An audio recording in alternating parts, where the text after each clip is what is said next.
رسوله الكريم اما بعد فاعوذ باللہ من الشیطان الرجیم بسم اللہ الرحمن الرحیم لا اقسم بیوم القیامہ ولا اقسم بالنفس اللوامہ ایحسب الانسان ان لن نجمع عظامہ بلا قادرین علی ان نسوی بنانہ بل یرید الانسان لیفجر امامہ یسأل ایان یوم القیامہ فاذا برق البصر وخسف القمر وجمع الشمس والقمر یقول الانسان یومئذ این المفر کلا لا وزر الی ربک یومئذ المستقر ينبأ الإنسان يومئذ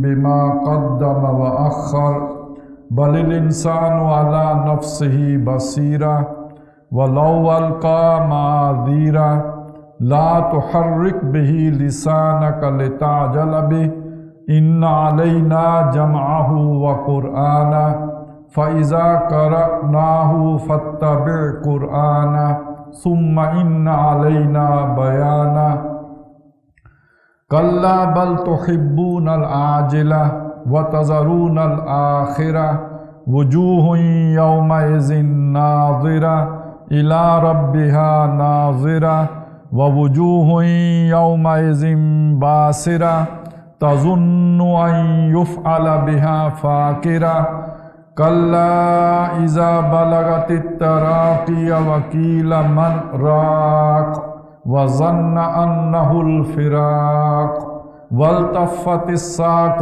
بالساق إلى ربك يومئذ المساق فلا صدق ولا صلى ولكن كذب وتولى ثم ذهب إلى أهله يتمطى أولى لك فأولى ثم أولى لك فأولى ایحسب الانسان ان یترک سدی الم یک نطفة من منی یمنی ثم کان علقة فخلق فسوی فجعل منه الزوجین الذکر والانثی الیس ذلک بقادر علی ان یحیی الموتی صدق اللہ العظیم رب اشرح لی صدری ویسر لی امری واحلل عقدۃ من لسانی یفقہوا قولی اللہم الہمنا رشدنا واعذنا من شرور انفسنا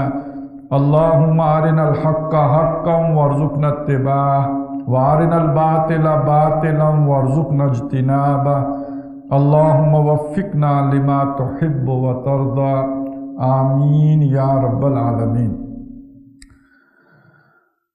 ایمان پر جو ہمارے مباحث چل رہے تھے اور اسی سلسلے میں آج سورہ قیامہ کا ہم نے مطالعہ کرنا ہے۔ اگرچہ کہ سورہ تغابن کے درس کے بعد کوئی مزید ایمان پر گفتگو کرنے کی ضرورت تو نہیں رہتی، اس لیے کہ سورہ تغابن میں ایمان باللہ، ایمان بالآخرہ، ایمان بالرسالت تینوں کا ذکر جو ہے وہ بہت عمدگی سے آ گیا تھا، اور وَإِلَيْهِ الْمَصِيرُ اور اللہ ہی کی طرف لوٹنا ہے، وَاللَّهُ بِمَا تَعْمَلُونَ خَبِيرٌ وَاللَّهُ بِمَا تَعْمَلُونَ بَصِيرٌ۔ یہ ایسے جملے بھی در حقیقت ایمان بالآخرہ ہی کی طرف اشارہ کر رہے تھے، لیکن وہ بات بالکل کھول کے بھی آ گئی تھی کہ جو لوگ ایمان لائے، جنہوں نے نیک اعمال کیے، ان کو اللہ تعالیٰ ان باغات میں داخل کرے گا جن کے نیچے نہریں رواں ہیں، ہمیشہ ہمیشہ وہاں پہ رہیں گے۔ جنہوں نے کفر کیا ان کو اللہ دوزخ میں ڈالے گا، آگ میں رہیں گے اور اس میں وہ ہمیشہ رہیں گے، وہ بئس المصیر، لوٹنے کی بری جگہ ہے۔ تو ایمان بالآخرہ کا ذکر جو ہے بہت ہی جو پوری تفصیل کے ساتھ سورہ تغابن میں ہو گیا تھا، لیکن یہ کہ جیسے کہ ہمارے درست میں یہ بات پہلے بھی آ چکی ہے کہ ایمان بالآخرہ کی ایک خصوصی اہمیت ہے عمل کے اعتبار سے، کہ جب تک آخرت کا یقین نہ ہو انسان عمل کی طرف آمادہ نہیں ہوتا، اور وہ مستحضر نہ رہے، ہر وقت آنکھوں کے سامنے وہ منظر نہ رہے، تو غلطی سے بچنا، گناہوں سے بچانا اپنے آپ کو اور نیک اعمال پر آمادہ کرنا، یہ اس کے بغیر نہیں ہو سکتا ہے جب تک کہ ایمان آخرت کا یقین محکم نہ ہو جائے۔ میں اس ضرورت کے تحت یہ جو ہے سورہ قیامہ، چونکہ یہ پوری کی پوری سورہ مبارکہ جو ہے آخرت پر، ایمان کی دعوت پر یا اس کے نریشن پر مشتمل ہے، لہٰذا اس کا مطالعہ بڑا مفید رہے گا، اور اس میں ہم کوئی زیادہ تفصیلات میں بھی نہیں جائیں گے۔ کوشش ہوگی کہ اسی نشست میں اس پوری سورہ مبارکہ کا ایک مطالعہ ہو جائے، تاکہ وہ ایک تاثر جو فوری ان الفاظ کے نتیجے میں قائم ہوتا ہے وہ ذہن کے اوپر طاری ہو جائے اور قائم ہو جائے۔ اس سورہ مبارکہ کا جو آغاز ہے وہ بہت ہی ذرا باقی صورتوں سے مختلف ہے، خاص طور پہ عام طور پہ جس طرح ہوتا ہے اس سے بالکل ہٹ کر ہے۔ شروع میں ہی کوئی نفی کی گئی ہے، کہا گیا لا، اور ویسے تو اگر آپ اسے بغیر کسی وقفے کے پڑھیں تو بنے لا اقسم بیوم القیامہ، تو غلطی سے ایک ترجمہ کوئی یہ کر لے تو وہ بھی ہو جائے گا کہ میں قیامت کے دن کی قسم نہیں کھاتا، لیکن یہ معنی ہے نہیں۔ اصل میں تو یہاں لا کے بعد ایک کامہ ہے چھوٹا، جس کا مطلب یہ کہ ایک وقفہ ہے۔ لا اقسم بیوم القیامہ، نہیں میں قسم کھاتا ہوں قیامت کے دن کی۔ یہ نہیں کیا ہے، کس شے کی نفی کی گئی؟ تو اس کے پیچھے وہ رد و قضا ہے، وہ بحث و تمیز ہے، وہ جو ہے نا جسے کہتے ہیں تکرار ہے، جس کا یہ ایک جھلک ہم نے سورہ تغابن میں دیکھی تھی کہ وہ کافر لوگ کہتے ہیں کہ ہم نے زعم الذین کفروا ان لن یبعثوا، کافر لوگوں کا زوم یہ ہے کہ وہ دوبارہ نہیں اٹھائے جائیں گے، ہرگز نہیں اٹھائے جائیں گے۔ اب اس پر وہ بہت سی باتیں کرتے تھے، جب ہم مٹی ہو جائیں گے، ہڈیاں بھی گل سڑ جائیں گی تو کیسے اٹھایا جائے گا؟ اور اس سب کا حاصل یہ ہے کہ وہ سمجھتے کہ ہم دوبارہ نہیں اٹھائے جائیں گے۔ دوبارہ نہیں اٹھائے جائیں گے تو اگلا مطلب کیا ہے؟ زندگی یہی زندگی ہے۔ جب یہی زندگی ہے تو اس میں جس کی لاٹھی اس کی بھینس کا اصول ہے، لہٰذا کوئی حساب کتاب نہیں، کوئی اکاؤنٹیبلٹی نہیں، اپنی مرضی کی زندگی بسر کرو۔ وہ جسے آج ہم لبرلزم کہتے ہیں، اور پہلے وقتوں میں اسی بات کو کہتے تھے بابر بعیش کوش کہ عالم دوبارہ نیست، عیاشی کر لو جتنی ہو سکتی ہے کرو، کس نے دوبارہ پوچھنا ہے آپ سے کہ آپ نے کیا غلطیاں کی اور کیا ظلم کیے اور کیا فلانا کیا۔ تو اسی کو کہتے ہیں ڈیتھ دا لیولر، بندہ مر کے سب مٹی کے ساتھ برابر ہو جاتے ہیں، کیا ظالم کا مظلوم، یعنی یہ نہیں کہ آخرت میں کوئی نتیجہ نکلے گا، ظالم کو جب وہ اسے سزا ملے گی اور مظلوم کو ایوارڈ دیا جائے گا، نا سب برابر ہو گئے۔ تو اس کا مطلب یہ کہ دوبارہ نہیں جو اٹھنا۔ تو جن لوگوں کے یہ خیالات ہیں، عیاشی کرو، دنیا میں مگن رہو، مست رہو، کوئی نہیں اٹھنا، لا نا تم صحیح نہیں سمجھو، تمہاری فہم غلط ہے، تمہاری سوچ غلط ہے، تمہارا عمل غلط ہے، تمہارا طرز عمل غلط ہے۔ لا اقسمو، اس کے برعکس میں قسم کھاتا ہوں۔ اب آپ دیکھیے یہی قسم تھی جو وہاں بھی کھائی گئی تھی سورہ تغابن میں بھی، کہ وہ ان کا زوم تو یہ ہے کہ دوبارہ نہیں اٹھائے جائیں گے، اور اس کے مقابلے میں بلا وربی لتبعثن ثم لتنبؤن بما عملتم، کیوں نہیں، اور مجھے میرے رب کی قسم ہے۔ یہاں بھی وہی بات کہی، اقسم، میں قسم کھاتا ہوں بیوم القیامہ، قیامت کے دن کی۔ اس کا کیا مطلب ہوا؟ دیکھیں قسم کس شے کی کھائی جاتی ہے؟ جو ہوتی ہے، اسے گواہ کے طور پر آپ پیش کر رہے ہوتے ہیں نا، اس کی گواہی دے رہے ہوتے ہیں۔ جو شے موجود ہی نہ ہو اس کی کیا قسم کھائی جائے گی؟ تو جب یہ کہا کہ میں قسم کھاتا ہوں تو اس کا مطلب یہ کہ وہ ایک حقیقی شے ہے، واقعی شے ہے، شدنی چیز ہے، اس نے تو ہو کے ہی رہنا ہے۔ اور یہ قسم کھا رہے ہیں محمد الرسول اللہ، کم از کم لوگوں کے سامنے تو یہ حضور صلی اللہ علیہ وسلم ہے نا جو قسم کھا رہے ہیں، اور وہ ہیں جن کے بارے میں معاشرہ جانتا ہے یہ صادق اور امین ہے، اور وہ اگر ایک بات کہیں قسم ہے، کس شے کی؟ قیامت کی قسم ہے، تو اس قیامت کے ہونے میں پھر کیا شک رہ جاتا ہے؟ تو ایک تو اس میں دلیل کے طور پر یہ بات پیش کی، اور دوسری دلیل یہ دی ولا، اور پھر نہیں، یعنی جو تم کہہ رہے ہو وہ نہیں، ایک اور چیز کی قسم کھاتا ہوں، اس کو گواہ کے طور پر پیش کرتا ہوں۔ یہاں قسم کھانے کا مطلب وہی شہادت ہے، ایک دوسری گواہی، ایک گواہی تو خود اسی دن کی دیتا ہوں جس نے ہونا ہی ہونا ہے، اور دوسری گواہی ہے اقسم بالنفس اللوامہ، اس نفس کی قسم کھاتا ہوں جو ملامت کرتا ہے۔ یہ نفس ملامت گر، یہ کون سا نفس؟ جسے ہم ضمیر کہتے ہیں، جسے ہم کہتے ہیں کہ جب انسان کوئی غلطی کرتا ہے، کوئی غلط کام کرتا ہے تو ضمیر اس کو ٹوکتا ہے، ضمیر اسے ملامت کرتا ہے، لہذا یہ نفس ملامت گر ضمیر ہے۔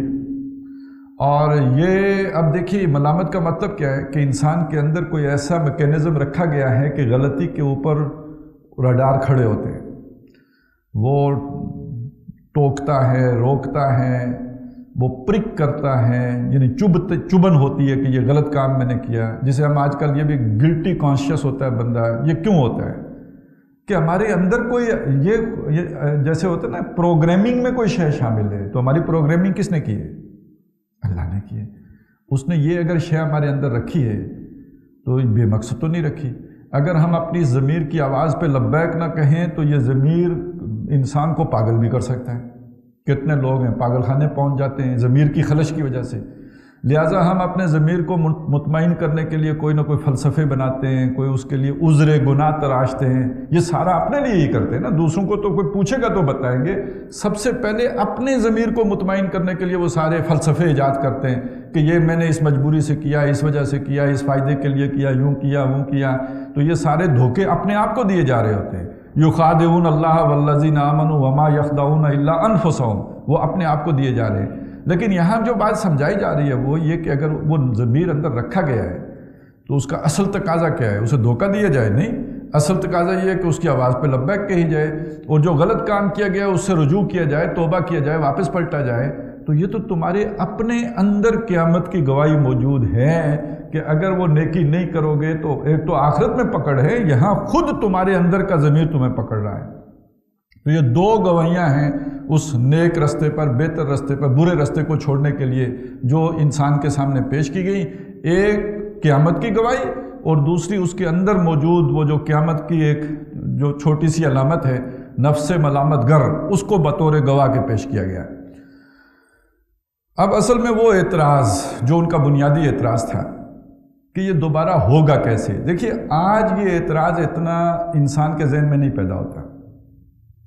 جب انسان اب خود یہاں پہنچ چکا ہے کہ وہ کلوننگ تک پہنچ گیا نا، ایک ڈی این اے لے کے وہ دوسرا بندہ ویسا ہی بنا لیتا ہے.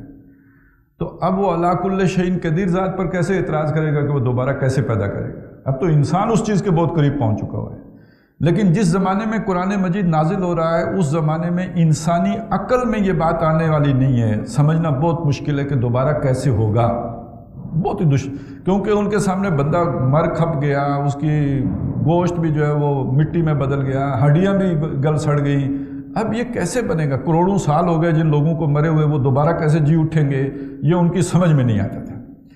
تو اب ان کے اس اشکال کو رفع کرنے کے لیے کچھ باتیں کہی گئیں.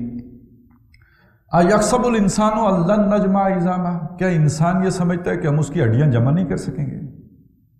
بکھر گئی ہیں نا ہڈیاں، تو ہم جوڑ نہیں سکیں گے، جمع نہیں کر سکیں گے. بلا کیوں نہیں، قادرین علی ان نسوی بنانا، ہم قدرت رکھتے ہیں، قادر ہیں کہ اس کی پور درست کر دیں، برابر کر دیں. یہ برابر کرنے کا کیا مطلب ہے؟ دیکھیں یہ جو فنگر پرنٹس ہوتے ہیں یہ کسی دو آدمیوں کے آپس میں ملتے نہیں. مطلب مجرم پکڑے جاتے ہیں نا انگلیوں کے نشانات کی شناخت پر، تو معلوم ہوا یہ کوئی بڑا باریک کام ہے. اربوں انسان ہے دنیا میں اور کوئی دو انسانوں کے فنگر پرنٹس آپس میں ملتے نہیں. تو اللہ تعالیٰ یہ کہہ رہے ہیں کہ ہم یہ چیز بھی دوبارہ بنانے کی قدرت رکھتے ہیں. یعنی یہ تو بڑا نازک قسم کا کام تھا، یہ بھی دوبارہ کیا جا سکتا ہے. تو ہڈیاں جوڑنا کیا مشکل کام ہے؟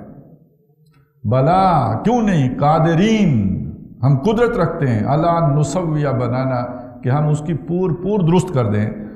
بل اصل مسئلہ اب آیا، یہ سب بہانے ہیں، دھوکے ہیں جو انسان اپنے آپ کو دے رہا ہے. بل یرید الانسان لیفجر امامہ، انسان کا ارادہ یہ ہے کہ وہ اپنے سامنے جرم کرتا رہے، فسق و فجور اس پر کاربند رہے. یہ جو فجور ہے اس کو سمجھ لیجئے.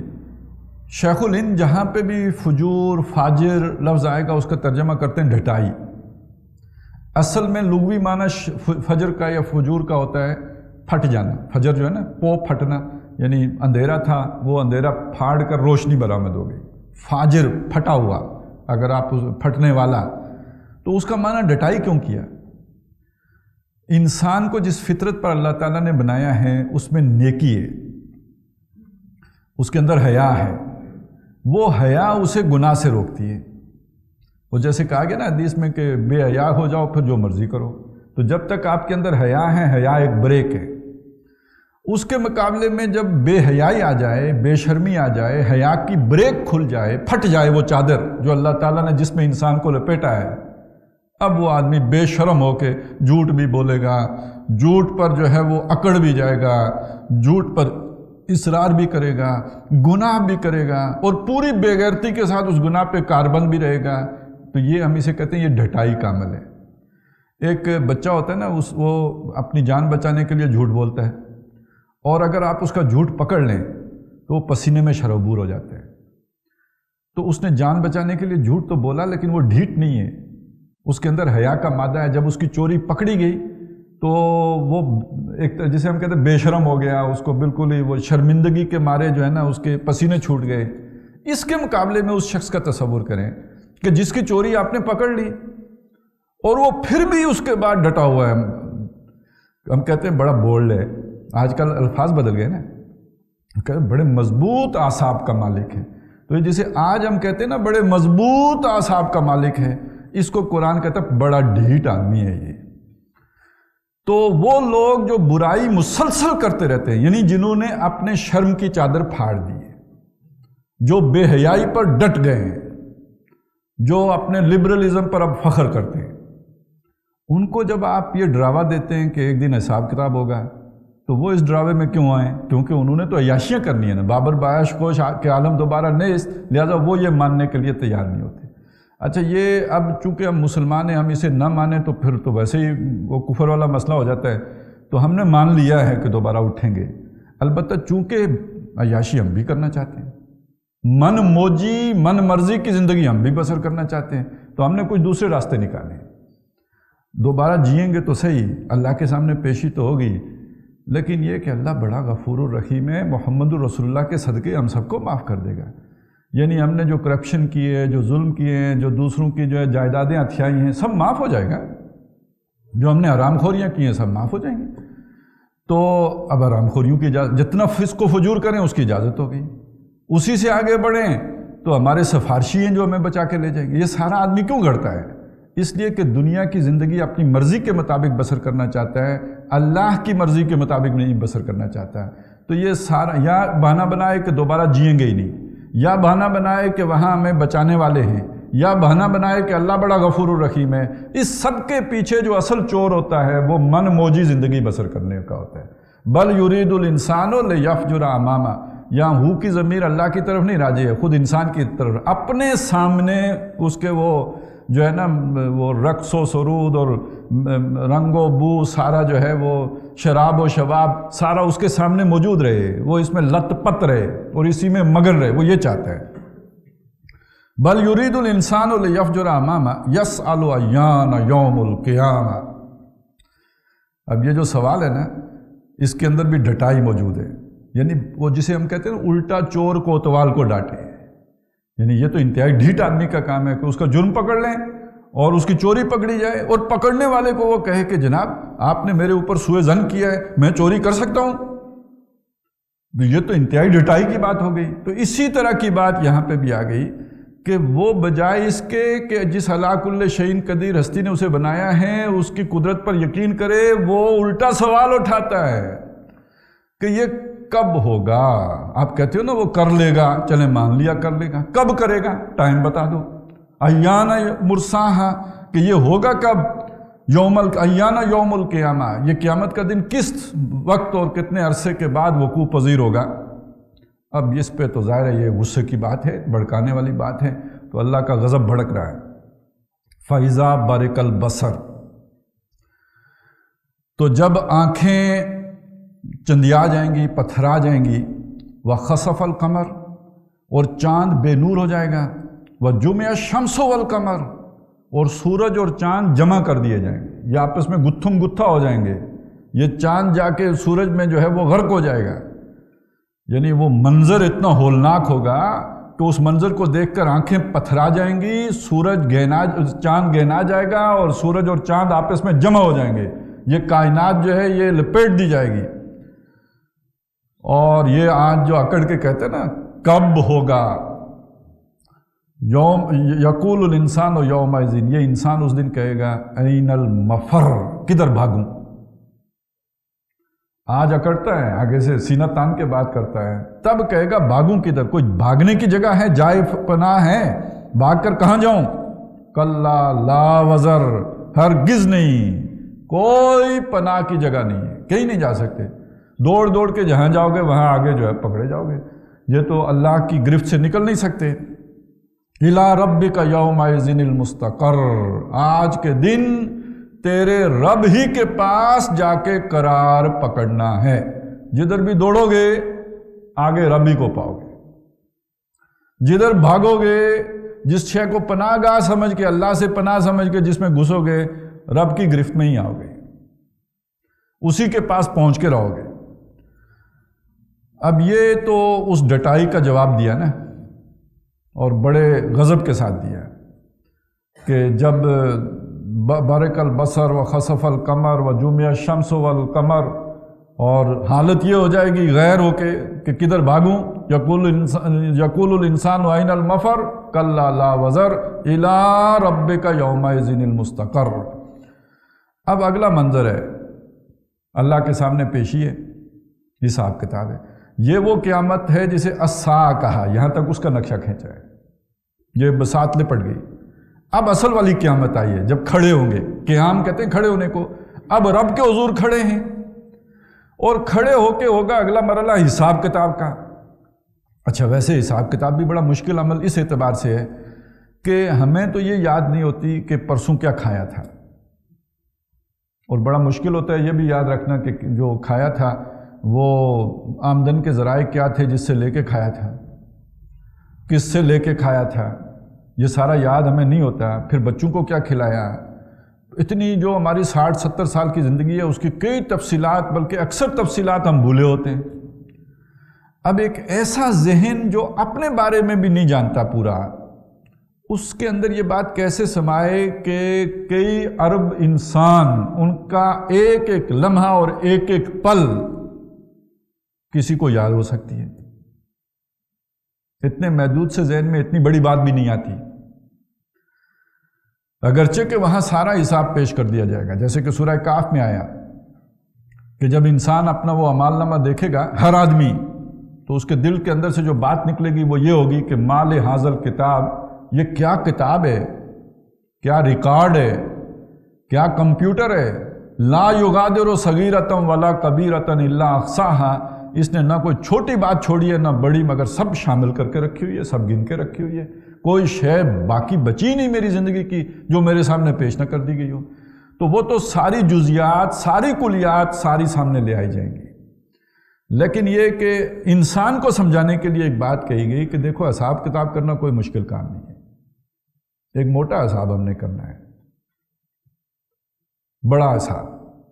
یہ چھوٹے والا حساب تو یا تو مشکل ہوگا یا آسان ہوگا، حساب یسیر ہوتا ہے نا، تو حساب یسیر کیا ہے، جو جیسے حدیث میں آیا بس اللہ موٹا موٹا دیکھ کے پاس کر دے گا، اور مشکل حساب کیا ہے، جس سے پوچھا تو نے یہ کام کیوں کیا تھا، وہ پھنس گیا، وہ نہیں نکل سکے گا۔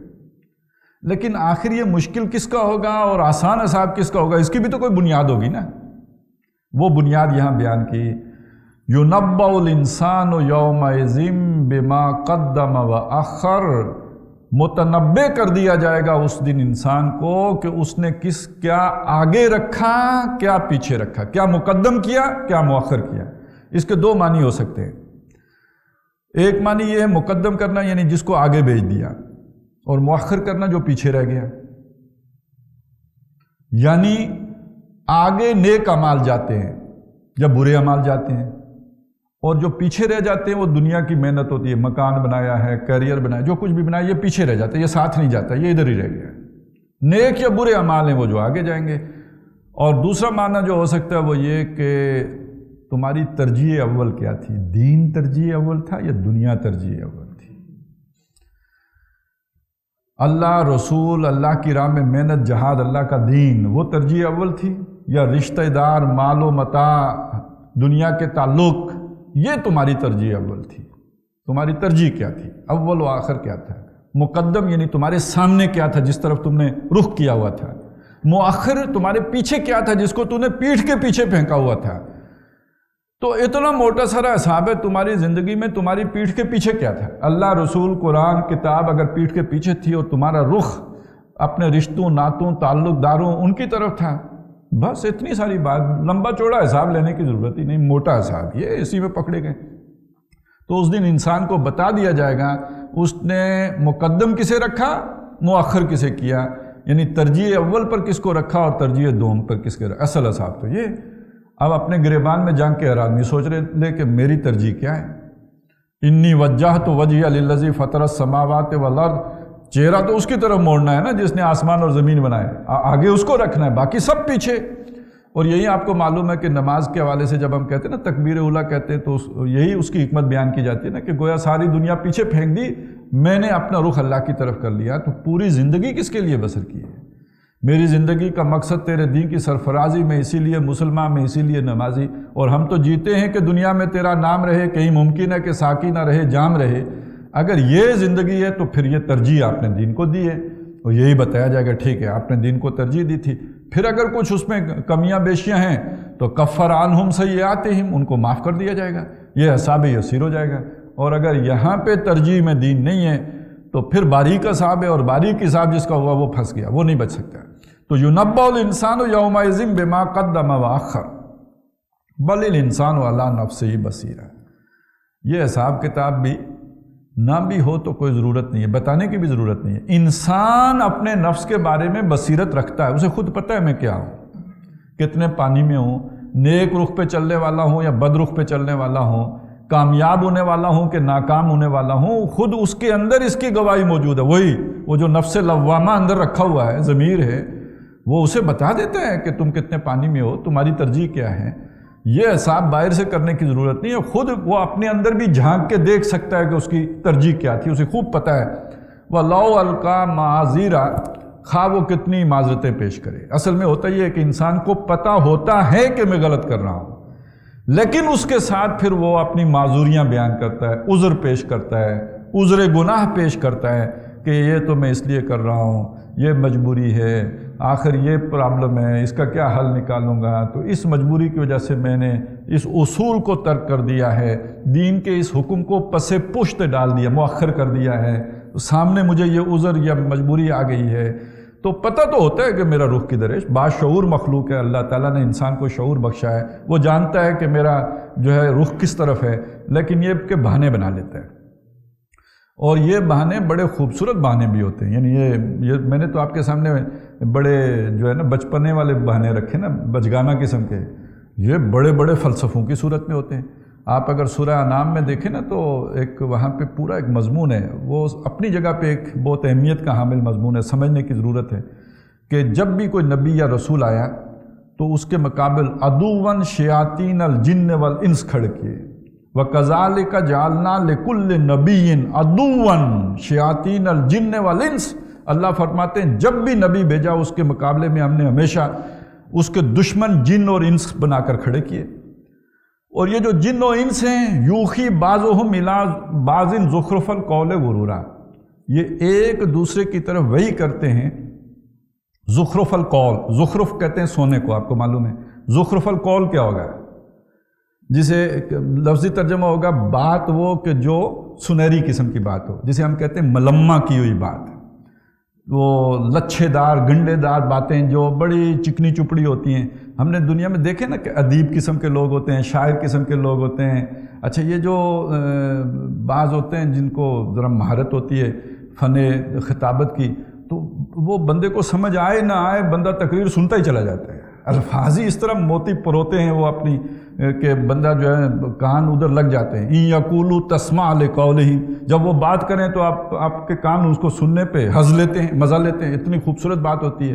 تو یہ ہے زخرف القول، لیکن یہ زخرف القول ہی قول ہوتا ہے، اس کے اندر ہوتا کچھ نہیں، غرورا، دھوکہ، فراڈ، بیچ میں کچھ نہیں، الفاظ بڑے جو ہے مرصع و مسجع، اور بیچ ککھ نہیں، پوری تقریر 2.5 گھنٹے سنیں۔ اس دوران آپ محظوظ بھی ہوتے رہیں الفاظ کی بناوٹ پر، الفاظ کے استعمال پر، اس کی اٹھان پر، اس کی لے پر، اس کی جو بھی اس کے اندر پرکاریاں کی گئی ہیں اس پر، اور بعد میں سوچیں بات کیا ہوئی تو پتہ چلے کچھ بھی نہیں، دماغ میں ککھ نہیں ہے، سب فارغ ہو کے چلے گئے ہیں۔ تو یہ شاعری میں بھی اکثر و بیشتر اسی طرح ہوتا ہے، کوئی اس میں کوئی تخیل تصور جو پیش کیا جاتا ہے اکثر مصنوعی اور جسے کہتے ہیں ناقابل عمل، لیکن یہ کہ الفاظ ایسے کہ نہ پوچھیں بات۔ اور یہی ہم نے دیکھا ہے اکثر و بیشتر، یہ جو ملفوظات ہیں نا، کبھی بزرگوں کے ملفوظات بھی پڑھیں تو وہ ویسے تو ملفوظات لکھے اسی لیے گئے نا کہ بڑے سنہری الفاظ ہیں، لیکن اندر سے فکر کوئی نہیں نکلے گی، کوئی اجتماعی سوچ نہیں نکلے گی، کوئی مجموعی سوچ کا تصور بھی ابھر کر کوئی آپ کے سامنے نہیں آئے گا۔ ہاں، جملے کوئی کنسٹرکشن بڑی شاندار ہوگی، الفاظ کی بناوٹ بہت اعلیٰ ہوگی۔ اچھا، اسی میں ایک بات اور بھی ہے، یہ زخرف القول غرورا، اس کو جو کہا لِتَصْغَىٰ إِلَيْهِمْ أَفْئِدَةُ الَّذِينَ لَا يُؤْمِنُونَ بِالْآخِرَةِ، تاکہ ان لوگوں کی ان باتوں کی طرف مائل ہو جائیں ان لوگوں کے دل جو آخرت پر ایمان نہیں رکھتے۔ اب دیکھیے، جو لوگ آخرت پر ایمان نہیں رکھتے وہ کیا کرتے ہیں؟ وہ یہاں کہا لِيَفْجُرَ أَمَامَهُ، وہ برے کام کرتے ہیں، پھر فسق و فجور میں ملوث ہوتے ہیں۔ اسی کو کہا أَرَأَيْتَ الَّذِي يُكَذِّبُ بِالدِّينِ فَذَلِكَ الَّذِي يَدْعُو الْيَتِيمَ، یہ ظالم لوگ بھی یہی ہوتے ہیں جو آخرت پر ایمان نہیں رکھتے۔ تو اب ان کو اپنے ظلم کی کوئی جسٹیفیکیشن چاہیے ہوتی ہے یا نہیں چاہیے ہوتی؟ اپنے اس گناہ کے لیے کوئی عذر گناہ چاہیے ہوتا ہے یا نہیں چاہیے ہوتا ہے؟ تو اب وہ دانشور کہ جو ان کے گناہوں کے لیے کوئی نہ کوئی عذر تراش لے، وہ خوبصورت بات انہیں کتنی اچھی لگے گی، کتنی پسند آئے گی۔ یہ آپ نے دیکھا ہے شوبز کی دنیا کے جو رمضان مبارک میں دین کے وہ دائی بن کے ٹیلی ویژن پہ بیٹھے ہوتے ہیں، ان کی باتیں لوگوں کو کیوں اچھی لگتی ہیں؟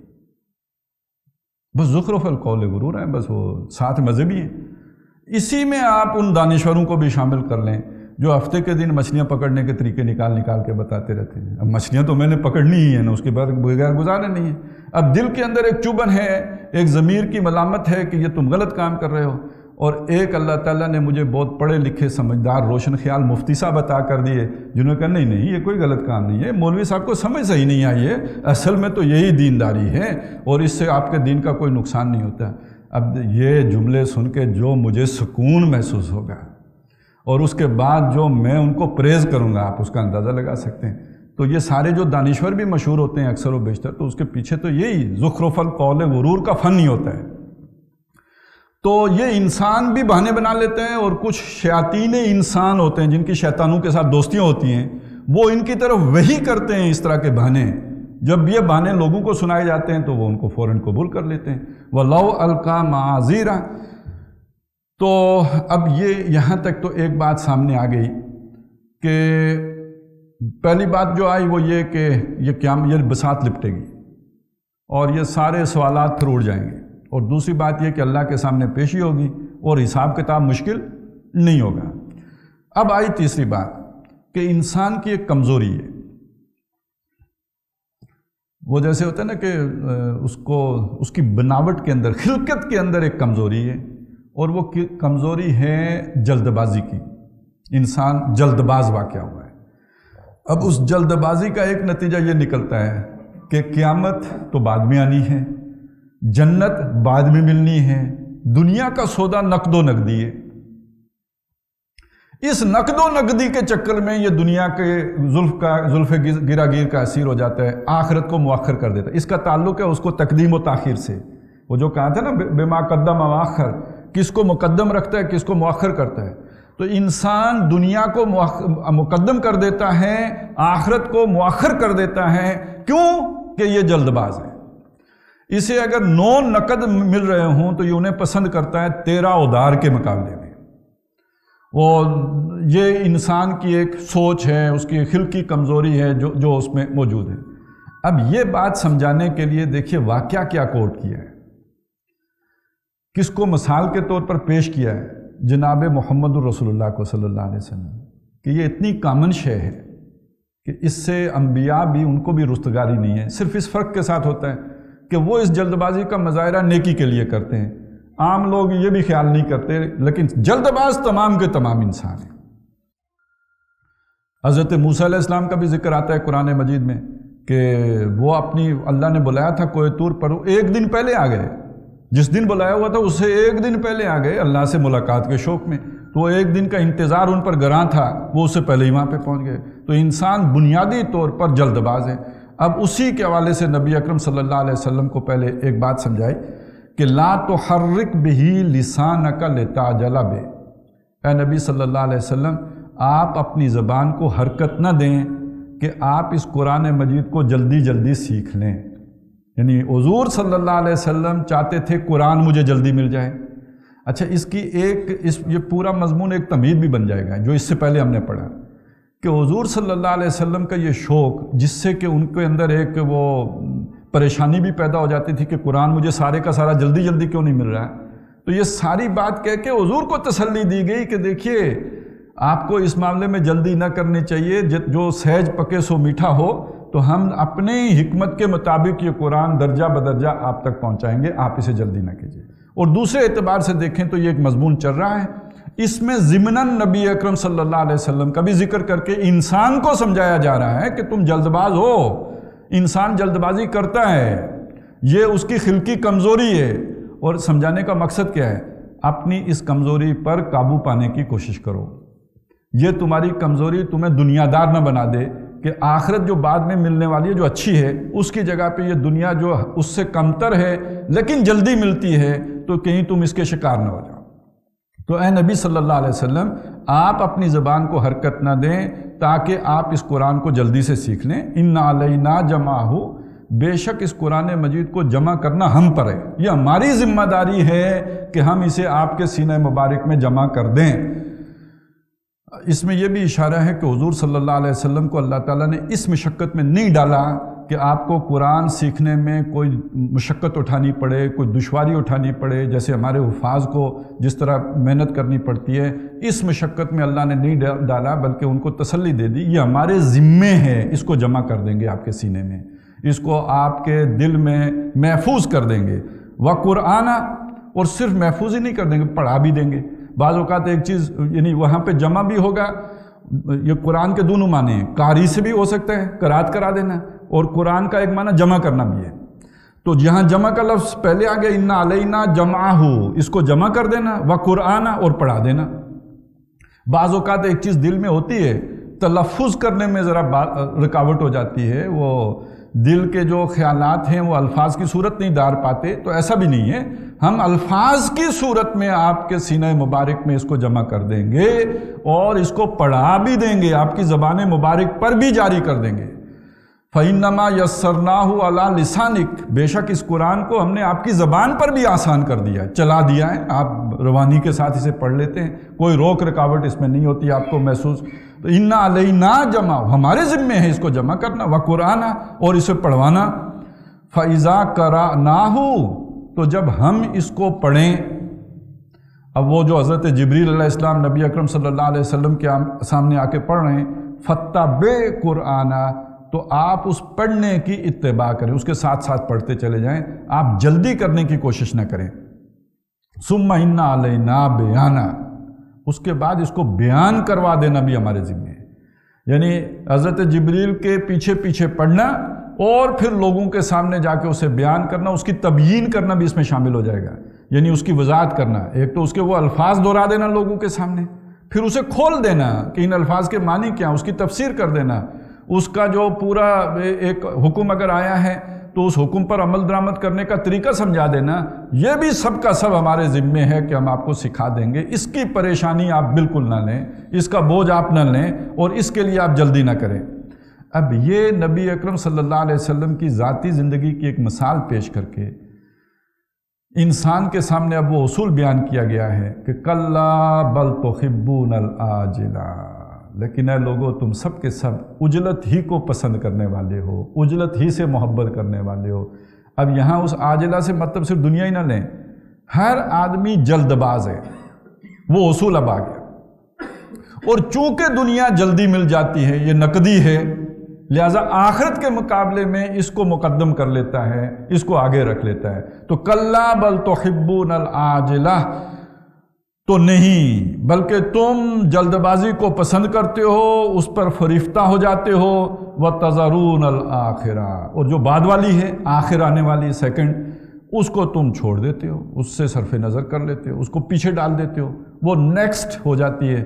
یعنی وہ تم ترجیح دے دیتے ہو جلدی والی کو اور مؤخر کر دیتے ہو بعد والی کو. اور یہی پھر اصول ہو گیا کہ دنیا کو تم آگے رکھ لیتے ہو اور آخرت کو پیچھے ڈال دیتے ہو، مؤخر کر دیتے ہو. وہ مجھے یاد آ رہا تھا کہ آج کل اکثر و بیشتر دنیا کو تو آگے رکھتے ہیں، کیریئر بناتے ہیں، اور آخرت کو ریٹائرمنٹ کے بعد پہ رکھ لیتے ہیں۔ اور اس کا ایک فائدہ بھی ہوتا ہے کہ چونکہ آخرت ریٹائرمنٹ کے بعد ہے، لہٰذا کیریئر کے دوران جو مرضی ہوتا ہے کرو، آخر توبہ کر لیں گے، 60 سال کے بعد توبہ کر لیں گے نا، اور پھر وہ کیے کرائے سارے پہ چونا ہو جائے گا اور آخرت بھی بن جائے گی۔ تو اس سے بہترین سودا کیا ہو سکتا ہے کہ جوانی لگاؤ آپ طاغوت کے پیچھے، اس امید پر کہ 60 سال کے بعد توبہ کر کے اور پھر وہ جو آخرت ہے اس کو بھی اس آخری زندگی میں جا کے بنا لیں گے، تو بہترین، اس سے اچھا جو ہے نا حکمت برا طریقہ کار اور کیا ہو سکتا ہے۔ لیکن یہ کہ یہ دونوں طرف بڑے پکے انتظامات ہیں۔ ایک دفعہ آدمی شیطان کے ساتھ کھلے سمندر میں نکل جائے نا، پھر وہ واپسی کا راستہ نہیں چھوڑتا، between the dual and the deep sea. اب اسی لیے ریٹائرمنٹ کے بعد بھی بہت ساری سہولتیں ہوتی ہیں کہ وہ اتنی نوکری کے دوران اچھی جو آفرز نہیں ہوتی جتنی ریٹائرمنٹ کے بعد آ جاتی ہیں، تو وہ پھر اور نیا سنہری جال لے کے آ جاتے ہیں، تو وہ پھر پھندوں سے بندہ نکل نہیں سکتا۔ بہترین طریقہ وہی ہے زندگی کے جس موڑ پر سمجھ آ جائے پھر اسے مؤخر نہ کرو۔ دین اینڈ دیئر انی وجہت وجہی للذی فطر السماوات والارض، اور پھر اللہ مدد کرتا ہے۔ اور اگر اس وقت مؤخر کر دیا، ہو سکتا ہے 1-2 موڑوں کے بعد پھر سمجھ آئے، پھر نہیں آتی، بار بار نہیں اللہ سمجھاتا ہے، اور نہ ہی پھر اللہ چانس دیتا ہے، نہ ہی مدد کرتا ہے۔ اور یہ اللہ کا پکا اصول ہے، اللہ نے ایک دفعہ جب دعوت دی یعنی سمجھ دی، اس کے بعد اگر بندے نے اس پر لبیک نہیں کہی، وَاعْلَمُوا أَنَّ اللَّهَ يَحُولُ بَيْنَ الْمَرْءِ وَقَلْبِهِ، تو یاد رکھو کہ اللہ تعالیٰ انسان اور اس کے دل کے درمیان خود حائل ہو جاتا ہے، پھر نہیں سمجھ آتی۔ استجیبوا للہ وللرسول اذا دعاکم لما یحییکم، اس اللہ کی پکار پر لبیک کہو جب وہ تمہیں بلائے، اللہ اور رسول بلائیں اس چیز کی طرف جس میں تمہاری زندگی ہے، اصل زندگی تو اس آخرت میں ہے، اس پر لبیک کہو۔ اگر نہیں کہو گے، سمجھ آ گئی ہے، پھر اللہ دل میں اور تمہارے درمیان حائل ہو جائے گا، پھر نہیں سمجھ آئے گی۔ کلا بل تحبون العاجلہ وتذرون الآخرہ، اب وہ آخرت کی منظر آ گئی۔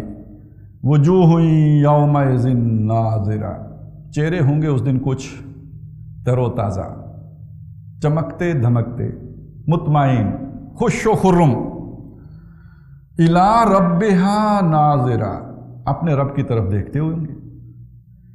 اب یہ دیکھیں نا، فیس کرنا اور اپنے رب کے چہرے کی طرف دیکھنا، یہ تو تبھی ممکن ہوگا نا کہ جب وہ چہرہ راضی ہو، اس چہرے پہ غضب ہو تو کوئی کیسے دیکھے گا؟ تو وجوہ یومئذ ناظرہ الی ربہا ناظرہ، کچھ چہرے ہوں گے اس دن تر و تازہ، خوش، ان پر نعمتوں کی جو ہے وہ آثار نمایاں ہوں گے، اپنے رب کی دیدار کے منتظر ہوں گے۔ ووجوہ یومئذ باسرہ، اور کچھ چہرے ہوں گے اس دن اترے ہوئے، تاریکی میں ڈوبے ہوئے، ان کے اداس، مایوسی چھائی ہوئی، تظن ان یفعل بہا فاقرہ، وہ سمجھ رہے ہوں گے کہ آج ان کے ساتھ کمر توڑ دینے والا سلوک کیا جائے گا، بہت مار پڑنی ہے، آج برا حال ہونا ہے۔ تو یہ وہاں کا منظر ہے۔ اب ایک اور منظر بدل گیا، ظاہر ہے اس منظر میں جانے سے پہلے ایک اور منظر ہے کہ ابھی وہ ریٹائرمنٹ کی بات آئی تھی، تو ریٹائرمنٹ کے بعد پھر آخری بات بھی آتی ہے نا کہ ہاسپٹل جانا ہے، اور پھر ہاسپٹل میں ایک دن گھر والوں کو فون آتا ہے کہ آج بزرگوں کی حالت جو ہے نا بہت نازک ہے، تو وہ پھر بتاتے ہیں کہ جی ہم تو اپنے کیریئر میں مصروف ہیں، آپ ذرا انہیں سنبھالیے، ہم شام تک آ جائیں گے، اور اگر پاس اوے ہو جائیں تو ذرا اس کے بعد بھی خیال رکھیے گا، ہم تو فارغ نہیں ہیں، شام تک ہی آئیں گے۔ اب آج کل تو منظر یہاں تک پہنچ چکا ہے، لیکن یہ کہ جب قرآن مجید نازل ہو رہا تھا تو اس وقت تو کچھ اس سے بہتری تھی صورتحال، لوگ اپنے گھروں میں ہوتے تھے اور رشتہ دار، عزیز و اقارب سارے جمع ہو گئے۔ اب وہ منظر ہے جس کی نقشہ کشی کی گئی ہے۔ کلا اذا بلغت التراقی، ہرگز نہیں، یعنی یہ جو تم دنیا میں کھبے ہوئے ہو ایسا ہی نہیں رہے گا ہمیشہ، یہ بساط لپٹے گی، اور ایک آدمی کی بساط بھی لپٹتی ہے۔ اذا بلغت التراقی، وہ تب لپٹتی ہے کہ جب جان آ کے حلق میں اٹک جاتی ہے، جو نیچے سے نکل کے آ گئی حلق تک آ گئی۔ اب وہ جسے کہتے ہیں نزع کا عالم ہے، سارے گھر والوں کو پتہ ہے کہ دل کا جانا ٹھہر گیا، جی کا جانا ٹھہر گیا، صبح گیا کہ شام گیا، اب وہ کیفیت ہے۔ ڈاکٹروں نے جواب دے دیا، وہ پڑا ہوا ہے، طبیب سارے جو ہے ہاتھ اٹھا چکے، وکیلا۔ جب یہ ہوتا ہے تو کہا گیا وکیلا من کوئی ہے راکن جھاڑ پھونک کرنے والا. بڑے بڑے موحدین کو بھی دیکھا ہے نا کہ وہ جب ہر طرف سے مایوس ہوتے ہیں انہیں کہے یار وہ فلانی جگہ پہ نا ایک بندہ ہے جو شف کرتا ہے تو بندہ ٹھیک ہو جاتا ہے، وہ اس کو اٹھا کے چل پڑتے ہیں. اب آخری درجہ آتا ہے شف شف کا، اور پھر وہ جھاڑ پھونک والے، تعویذوں والے، اور آج کل ویسے بھی بہت زیادہ ہو گئے ہیں کہ اب وہ ہارٹ اسپیشلسٹ جنات بھی ہیں کہ جو جن وغیرہ جو آپریشن بھی کرتے ہیں، تو اب وہ جھاڑ پھونک والوں کی طرف چڑھ پڑتے ہیں. اور یہ جو شخص ہے نا وہ باقی تو یہ کوشش کر رہے ہوتے ہیں رشتہ دار، وَظَنَّ اس کو یقین ہو جاتا ہے اَنَّهُ الْفِرَاقُ، اب جدائی کا لمحہ آن پہنچا، فراق کا، جدائی کا، عزیز و اقارب کا، یہ آگے پیچھے جو رشتہ دار ہیں، بچے ہیں پیارے، یہ اب ان سب کو چھوڑنے کا وقت آ گیا ہے، اب ان سے جدائی کا لمحہ آن پہنچا ہے. وَالْتَفَّتِ السَّاقُ بِالسَّاقِ، اور پنڈلی پنڈلی سے جڑ جاتی ہے، لپٹ جاتی ہے.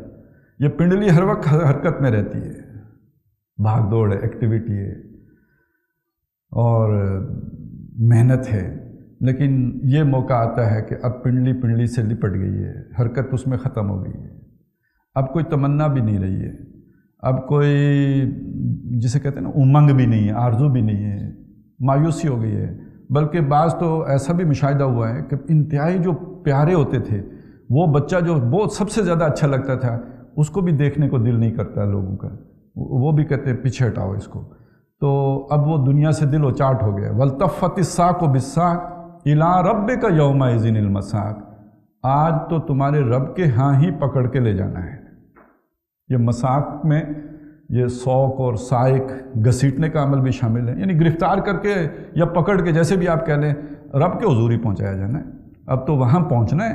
یہ سارے جس کے لیے محنتیں تھیں، جس کو مقدم کر کے رکھا ہوا تھا، یہ سب آج خود بخود مؤخر ہو جانا ہے، پیچھے رہ جانا ہے اور جانا وہاں ہے. إِلَىٰ رَبِّكَ يَوْمَئِذٍ الْمَسَاقُ. اور یہ جو وہاں گیا فَلَا صَدَّقَ وَلَا صَلَّىٰ، اس بیچارے نے نہ تصدیق کی اچھی بات کی، جو حق اس کے سامنے آیا، جس حقیقت کو پہچان لیا، وہ چھوٹی ہو یا بڑی ہو اس سے فرق نہیں پڑتا.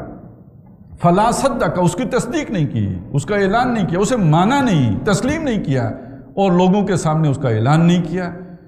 اور یہاں خاص طور پہ وہ تصدیق کہ جس کا دعویٰ کر رہے ہیں محمد رسول اللہ صلی اللہ علیہ وسلم، جس میں اہم ترین حقیقت اللہ تعالیٰ ہے، آخرت ہے، اور حضور صلی اللہ علیہ وسلم کا اللہ کا رسول ہونا ہے. جس نے اس کو نہیں مانا، اس کی تصدیق نہیں کی، اس کو ڈنکے کی چوٹ تسلیم نہیں کیا، ولا صلی، نہ نماز پڑھی، نہ اللہ کی طرف متوجہ ہوا، اللہ کا ذکر کیا، نہ اللہ کو ان کی یاد کو دل میں بسایا. ولیکن کذب، بجائے تصدیق کرنے کے جھٹلایا، اس کو غلط بتلایا، لوگوں کو سمجھایا کہ یہ غلط ہیں. وتولی، اور اس نے منہ موڑا، وہ چیز کہ جس کی طرف منہ کرنا چاہیے تھا اس سے اس نے منہ موڑ لیا. اور ثم ذهب الى اهله يتمتع، پھر چلا اپنے گھر والوں کی طرف اکھڑتا ہوا، بڑا کمال کر کے آیا ہوں. وہ ہوتے نا فخریہ انداز میں چلتے ہوئے آنا کہ آج میں نے بڑا جو ہے وہ مارکا سر کیا ہے، کہ میں نے ایک حق کو جھٹلا دیا ہے، میرے سامنے پیش کیا گیا، پوری ڈھٹائی سے، بے شرمی سے میں نے اس کا انکار کر دیا. تو اب وہ اکڑتا ہوا اپنے گھر والوں کی طرف چلا. اولا لک فاولا، بربادی ہے تیرے لیے اور تو بربادی ہے. ثم اولا لک فاولا، ہلاکت و بربادی ہے تیرے لیے اور ہلاکت و بربادی ہے. اصل میں یہ اب اردو بیچاری اس ایکسپریشن کو بیان کرنے سے قاصر ہے، وہ ہو نہیں پاتی اس سے. ہمارے استاد تھے وہ جھنگ کے رہنے والے حافظ احمد یار صاحب، شاید بعض لوگوں نے نام سنا ہو. تو وہ یہاں اپنی بے بسی کے ساتھ تھوڑا ہنس کے کہتے تھے کہ نہیں، پنجابی میں ترجمہ کیے بغیر یہ ان الفاظ کا مفہوم ادا نہیں ہوتا. وہ کہتے در فٹے منہ تیرا ہو در فٹے منہ. تو بولے اتنی بڑی حقیقت تمہارے سامنے آئی اور محمد رسول اللہ صلی اللہ علیہ وسلم لے کر آئے، اور اس کے بعد ایک بندہ اسے مانے بغیر منہ موڑ کے چل دے، اور پھر جا کے اپنے گھر میں بھی فخریہ جا اظہار کرے کہ میں بڑا مارکا سر کر کے آیا ہوں. تو یہ تو فٹے منہ والی بات ہی ہے. تو اولا لک فاولا ثم اولا لک فاولا. اب پھر وہ مضمون لوٹ رہا ہے جہاں سے شروع ہوا تھا.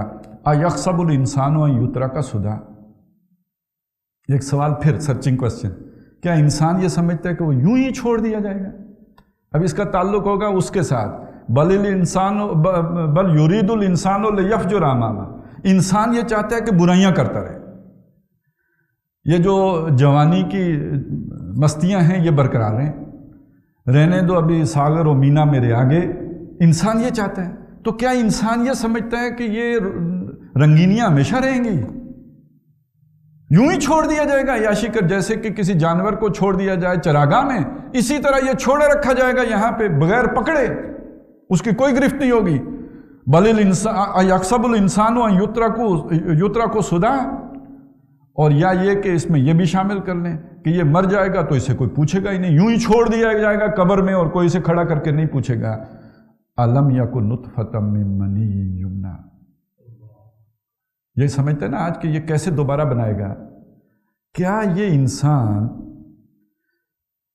وہ منی کے ایک ایسا قطرہ بالکل حقیر بے نام جس کی کوئی حیثیت نہیں تھی، جو ٹپکایا گیا تھا، اس سے نہیں پیدا کیا گیا؟ اس کے فوراً بعد جو صورت ہے سورۃ الدہر، اس میں بھی اس کا ذکر ہے، هل أتى على الإنسان حين من الدهر لم يكن شيئا مذكورا، انسان پر زمانے میں سے ایک ایسا وقت بھی گزرا ہے کہ یہ کوئی قابل ذکر شے ہی نہیں تھی۔ اب ظاہر ہے وہ یہ ترجمہ کرتے ہوئے بھی زبان رک جاتی ہے نا کہ کیا شے بولوں، اور اس کے اندر اچھا اب ذرا سوچیں نا، یہ جب قرآن مجید نازل ہو رہا تھا تو اس کو تو وہ شاید وہ جو پوری منی ہے اس کو سمجھا گیا ہوگا نا کہ اس سے انسان بنتا ہے۔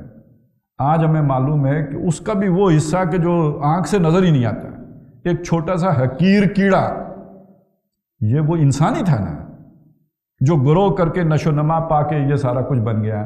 تو یہ انسان آج سمجھتے کہ ہم دوبارہ اسے کیسے پیدا کریں گے؟ الم یکن نطفۃ من منی یمنی، یہ ایک منی کا قطرہ نہیں تھا جو ٹپکایا گیا، ثم کان علقۃ۔ اب ذرا قدرت کا کمال دیکھو، اس شے کو وہ جو کیڑا تھا اس کو علقہ بنا دیا۔ آگے آتا ہے نطفۃ امشاج سورۃ الدہر میں، یعنی یہ مل گیا نا، امتشاج ہو گیا، یہ دونوں نقطے آپس میں مل گئے، ایک وہ جو بیضہ آیا ماں کا اور یہ جو کیڑا گیا ادھر سے، یہ دونوں مل کے ایک نطفہ امشاج بن گیا، اور پھر یہ نطفہ امشاج بدل کے ہو گیا علقہ، جو علقہ معلق شے جو لٹک رہی ہوتی ہے، یعنی رحم مادر کے ساتھ ایک کیڑا سا لٹکنے لگ گیا۔ فخلقا، پھر وہاں سے ہم نے اسے تخلیق کیا، اس اللہ نے اسے بنایا۔ یہاں تو اس کا سارا پروسیس نہیں ہے، لیکن یہ کہ سورہ مومنون میں اور سورہ حج میں اس کا ذکر موجود ہے کہ یہ علقہ سے مضغہ بنا، وہ مضغہ پھر ایک صورت بنی جو لوتھڑا تھا، جس میں ابھی کوئی گوشت، وہ لوتھڑا سا تھا، ہڈیاں نہیں تھیں، پھر اس میں وہ صورت سی بنی اور پھر ہڈیاں بنی، پھر ہڈیوں پر گوشت چڑھا، ثم انشأناہ خلقا آخر، پھر اس میں ہم نے ایک اور خلقت کا بھی اضافہ کیا، روح لا کے ڈالی۔ تو یہ ان مراحل سے گزار کے فسوا، ہم نے اس کا تسویہ کیا، نوک پلک سواری، یہ پورے بنائی، کیا کیا ہم نے اس کی جو ہے وہ نقش و نگار کیے۔ اچھا ایک بات اور، ایک قدرت، اتنی چھوٹی سی شے اور یہ دو نطفے جو مل رہے ہیں آپس میں، ان میں سے فجعل منہ الزوجین الذکر والانثی، جوڑے بنا دیے، نر بھی اور مادہ بھی۔ تو وہ ہستی جو اتنی قادر ہے کہ اتنی حقیر شے سے اتنا اعلیٰ و عرفہ جو ہے اس نے ڈیزائن نکال کھڑا کیا ہے، اور اس میں بھی نر و مادہ کا فرق رکھا ہے، اور کتنا بڑا فرق ہے، دونوں کی شخصیات میں کتنا فرق ہے، بدن میں باڈی میں کتنا فرق ہے، ذہن میں کتنا فرق ہے، اور بنیاد بیج ایک ہی ہے۔ تو یہ ہماری قدرت کا کمال تمہیں نہیں نظر آتا؟ تو جو اتنا کاریگر ہے، ایسا قادر ہے، اس کے لیے دوبارہ بنانا کیا مشکل ہے؟ فجعل منہ الزوجین الذکر والانثی الیس ذلک بقادر، کیا یہ ہستی اس پر قادر نہیں ہے؟ الا ان یحیی الموتى، کہ وہ مردوں کو زندہ کر لے، جو مر گیا تھا اسے دوبارہ زندہ کر لے۔ تو اس سورہ مبارکہ میں یہ بات ہمارے سامنے آ گئی کہ انسان کا یہ مغالطہ یا یہ دھوکہ جو اپنے آپ کو دیکھتا ہے کہ دوبارہ پیدا نہیں ہونا، دوبارہ کھڑے نہیں ہونا، دوبارہ حساب نہیں دینا، یہ بالکل بے بنیاد ہے، یہ سراسر ایک دھوکہ ہے جو انسان کھا رہا ہے۔ اللہ کے سامنے پیشی ہونی ہے، اور جو موٹا حساب ہے وہ یہ ہے کہ آپ نے مقدم کسے کیا تھا، مؤخر کسے کیا تھا، آپ دنیا آگے تھی یا آخرت آگے تھی۔ یہ نہیں کہ بس وہ 5 نمازیں تھیں اور وہ بھی پڑھیں اور اس لیے پڑھیں کہ یا اللہ کاروبار میں ترقی ہو جائے، اس لیے پڑھیں کہ یا اللہ بیٹے کا رشتہ اچھی جگہ پہ ہو جائے، یہ تو پھر ساری دنیا ہی دنیا ہے۔ تو اور وہ جو دنیا اور آخرت دونوں بھی مانگیں گے، ربنا آتنا فی الدنیا حسنۃ وفی الآخرۃ حسنہ، تو یہاں حسنہ سے مراد جو ہے ہدایت سب سے پہلے، نیک اعمال سب سے پہلے، سب سے بڑی حسنہ جو ہے وہ صراط مستقیم ہے۔ تو دنیا میں بھی صراط مستقیم پر چلا، اور آخرت کی حسنہ پھر جنت ہے، اللہ کی رضا ہے، وہ بھی عطا فرما۔ باقی یہ کہ رزق، اس کی کوشش محنت اپنی جگہ پہ، لیکن رزق اللہ نے ہر ایک کا مقدر لکھا ہوا ہے، وہ اسے مل کر رہنا ہے۔ اللہ تو رزق تو کافر کو بھی دیتے ہیں، اور جو اللہ پر ایمان لے آئے اسے نہیں دے گا۔ تو اصل مقدم و مؤخر، بنیادی سوال یہ ہے کہ مقدم کیا ہے، مؤخر کیا ہے۔ تو جس نے دنیا مقدم کر کے رکھی ہو اسی کا ذکر ہے نا سورہ کاف میں، کہ وہ لوگ، ہم بتائیں نا کہ اعمال کے اعتبار سے سب سے زیادہ خسارے اور نقصان میں کون سے لوگ ہیں۔ قُلْ هَلْ نُنَبِّئُكُمْ بِالْأَخْسَرِينَ أَعْمَالًا، اے نبی کیا ہم بتائیں تمہیں کہ اعمال کے اعتبار سے سب سے زیادہ خسارے میں کون لوگ ہیں؟ نبی ان کو بتاؤ کہ ہم تمہیں بتائیں کہ اعمال کے اعتبار سے سب سے زیادہ خسارے میں کون لوگ ہیں؟ الذین ضل سعیہم فی الحیات الدنیا، وہ لوگ جن کی محنت گم ہو گئی دنیا کی زندگی میں، جن کی ترجیح دنیا تھی اور اسی میں گم ہو کے رہ گئی، ان کی ساری محنت، ساری بھاگ دوڑ، ساری سعی و عمل، ساری زندگی کی تمام صلاحیتیں اور اوقات اسی میں کھپ کے رہ گئے اور کھپ کے رہ گئے۔ یہ لوگ اعمال کے اعتبار سے سب سے زیادہ خسارے اور نقصان میں۔ تو اللہ تعالیٰ ہمیں قرآن مجید کا یہ جو اہم ایک نقطہ ہے کہ ترجیحات کا تعین کر لیں، اور ترجیح اول آخرت کو، دین کو، اللہ کو، اللہ کے رسول کو بنا لیں، اس کی ہمیں توفیق عطا فرمائے کہ ہماری زندگی میں یہ ایک بنیادی اصول بن جائے، ہر چیز کو جس شے پہ پرکھنا ہے وہ اللہ راضی رہے، آخرت کا نقصان نہ ہو، دین کے اصول کے مطابق ہماری زندگی بسر ہو۔ باقی ساری دنیا ساتھ چلے گی، وہ کہیں رہ نہیں جائے گی، لیکن یہ کہ اس تقدیم و تاخیر میں اول دین ہے اور آخرت ہے، اور مؤخر دنیا اور دنیا کے کام ہیں۔ اللہ تعالیٰ اس کی ہمیں توفیق عطا فرمائے۔ اقول قولی ھذا واستغفر اللہ لی ولکم ولسائر المسلمین والمسلمات۔